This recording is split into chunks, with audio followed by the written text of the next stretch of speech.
Ang buhay ay napakahirap, ngunit sa kabila ng kahirapan sa ating pamumuhay, huwag nating maliitin ang pinagdaraanan ng ibang tao, maski ang kanilang hanap buhay at estado sa buhay. Mang Oscar, pakibilisan naman ang pagmamap para matuyo na, lalo't magbubukas na po ang mall maya-maya lang. Baka may madulas eh.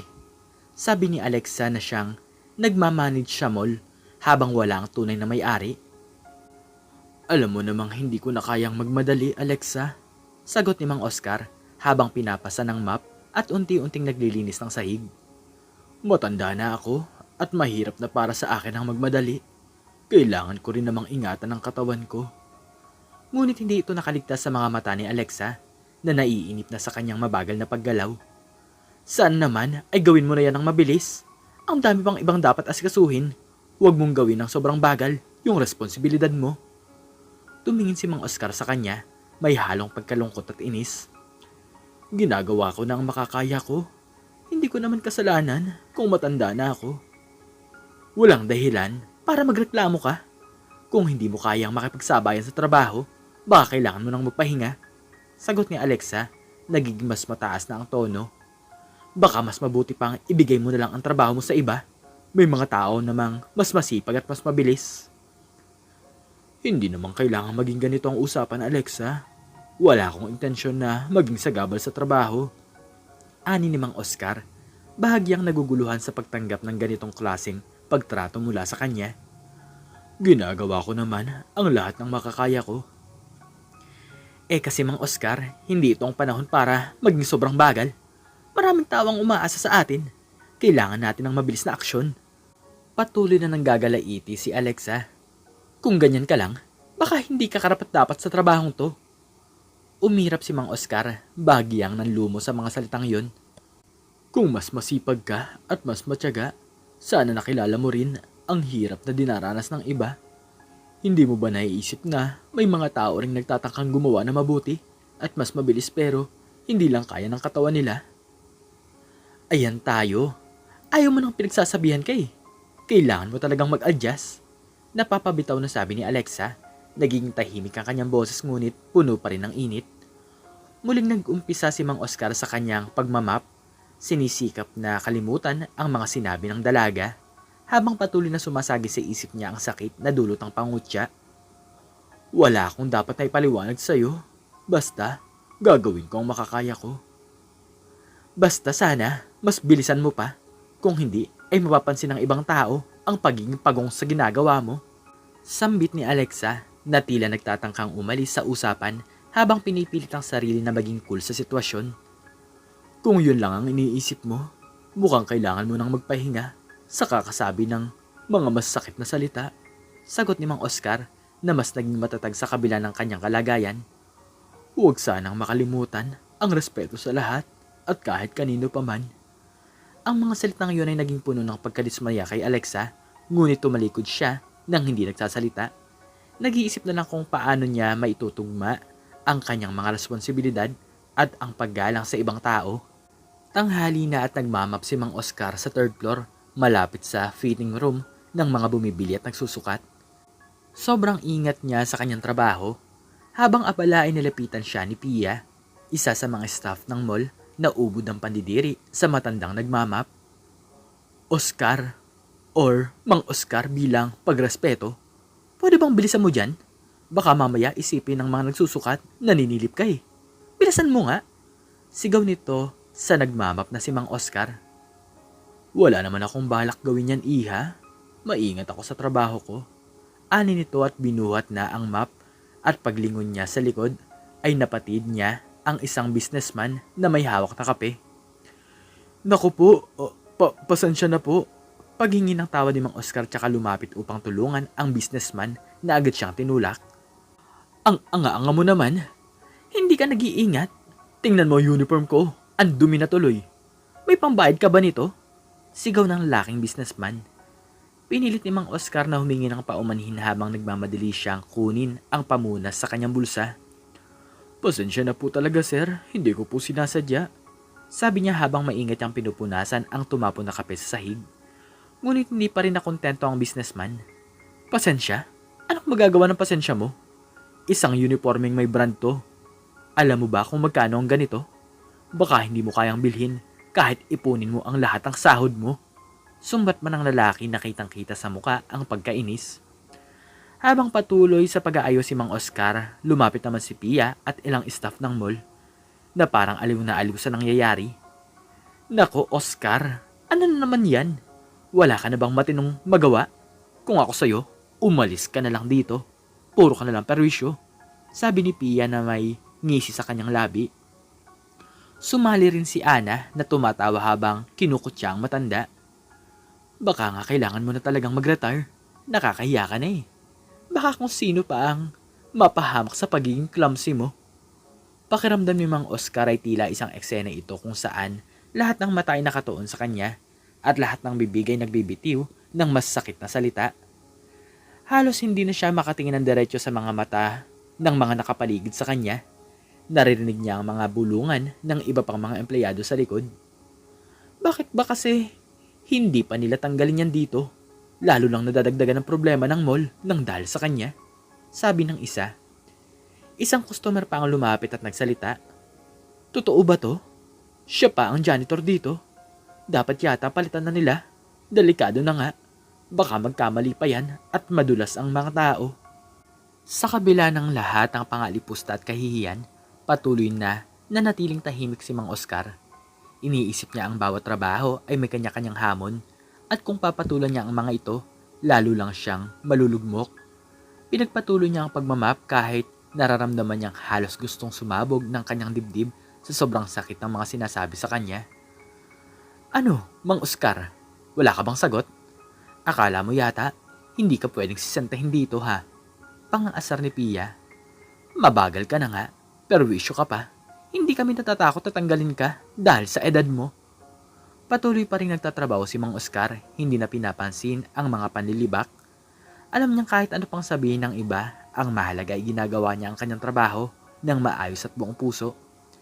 Sa kabila ng lahat ng insulto at pangiinsulto, pinilit niyang magpakatatag. Pasensya na po kung ganito ako. Pero wag na kayong mag-alala dahil sa susunod po ay mag-iingat na ako. At gagawin ko po ang lahat para mapanatiling malinis ang lugar na to. Mahinahon niyang sabi habang ipinagpapatuloy ang pagkuskus sa sahig. Ngunit sa isip niya pinipilit niyang hindi na lamang patulan ang mga masasakit na salita dahil alam niyang hindi rin ito makakatulong. Kinabukasan habang abala si Mang Oscar sa paglilinis ng sahig, malapit sa entrance ng mall, bigla na lang siyang nakaramdam ng malakas na hampas sa kanyang balikat. Paglingon niya nakita niya ang businessman na mainit ang ulo kahapon. Inagis nito ang damit sa harap niya na parang basahan lang. Heto, tingnan mo ang ginawa mo. Sigaw ng businessman na may halong galit at pag-aalipusta sa boses. Nakita mo tong mantsa? Hindi matanggal. Ang mahal-mahal ng damit na to at kailangan mo tong bayaran. Napayo ko si Mang Oscar, dinampot ang damit at huminga ng malalim. Pasensya na po sir pero wala po akong sapat na pera para makapagbayad ng ganito. Ginawa ko po ang makakaya ko kahapon. Walang pera? Ayan naman tayo. Puro ka pa umanhin. Kung yan na lang ang trabaho mo, mag-sorry ka buong araw. Baka mas madali pa kitang bayaran. Sagot ng lalaki na may halong sarkasmo sa kanyang tono. Kung hindi mo mababayaran to, huwag ka nang umasang may trabaho ka pa dito. At sabihin mo sa boss mo, hindi ko na ipagpapatuloy ang partnership sa mall na to. Ayoko nakikipag-business sa mga lugar na may ganitong klase ng empleyado. Habang patuloy sa pananarmo ng lalaki, napansin ni Mang Oscar na dumami ang mga tao sa paligid. May mga empleyado at ilang mga customer na nakatayo, nanonood at nakikinig sa sigawan. Nararamdaman ni Mang Oscar ang tingin ng lahat na para bang siya ang may kasalanan sa lahat ng to. Ramdam niya ang bigat ng sitwasyon, lalo na't isa siyang matanda na may simpleng trabaho lamang. Ngunit sa kabila ng lahat, nanatili siyang kalmado. Gagawin ko po ang lahat ng makakaya ko para makabawi, sir. Sana po, maintindihan niyo ako. Sabi ni Mang Oscar, kahit pa alam niyang mahirap ang hinihingi ng lalaki. Makakabawi ha? Sa tingin mo, kaya mo ba to? Isang araw ka lang magkamali at ang laki ng abala sa nagawa mo. Sigaw ng businessman. Kung ako lang ang tatanungin, dapat matagal ka nang tinanggal dito. Isa kang malaking perwisyo. Napatingin si Mang Oscar sa damit na hawak niya. Naisip niyang kahit magtrabaho siya ng ilang linggo, hindi pa rin sapat ang kikitain niya para mabayaran ang kasuotan ng lalaki. Ngunit nanatili siyang tahimik ni hindi niya makuhang magtaas ng boses o ipagtanggol ang sarili dahil alam niyang wala siyang laban. Nakayuko na lang siya habang patuloy ang lalaki sa pagpapahiya sa kanya. Habang abala si Alexa sa paghihintay ng sagot mula sa tawag, narinig nila ang pagbukas ng pinto ng opisina. Parehong napalingon si Alexa at ang businessman. Umaasang ang tunay na may-ari ng mall ang dumating. Ngunit laking gulat nila nang makita na si Mang Oscar ang pumasok. Hawak pa rin ang map at nakayuko. Ano na naman to, Mang Oscar? Sinabi ko nang hintayin mo ang boss. Bakit ka nandito? Iritadong tanong ni Alexa. Sumud na bumaling ang businessman kay Mang Oscar, halatang naiirita. Wala ka talagang silbing matanda ka.